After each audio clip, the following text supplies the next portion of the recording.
Cambiamo decisamente argomento. La Lega Nord ha dato il via alla nuova campagna referendaria che vedrà una raccolta firme da chiudersi entro Natale. A Gorizia è stata abbinata anche la riapertura della sede di Corso Italia con il segretario regionale Piasente, che si è detto disponibile in vista delle prossime elezioni ad un rinnovo della coalizione attuale a certe condizioni. Ma sentiamo Piasente.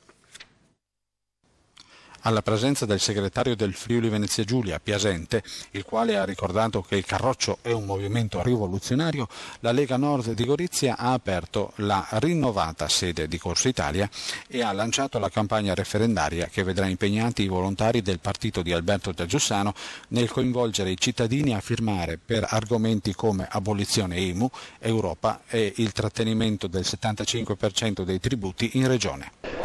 La Padania ai gazebo, siamo nella nuova sede della Lega Nord a Gorizia. Matteo Piasente presente all'inaugurazione. Cosa significa il gazebo? È una chiamata alle armi?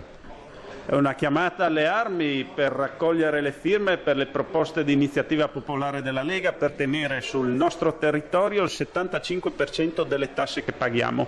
Basta l'IMU che ci viene rapinata, che obbliga i comuni a fare soltanto da esattori per trasferire tutto a Roma e per ripianare i pesanti buchi fatti dal sud e da regioni come la Sicilia. Per questo la Lega invita i cittadini a venire ai nostri gazebi, oggi il 20 di ottobre e domani il 21, per firmare e per sostenere le nostre proposte di iniziativa popolare. Mentre gli altri partiti con le primarie e cose simili litigano, noi lavoriamo.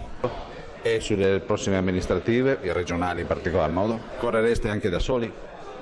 Questo è tutto da valutare. Naturalmente l'auspicio che ho io è quello che il Presidente Tondo insieme con noi si ripresenti, presenti un programma concreto che dia delle risposte concrete.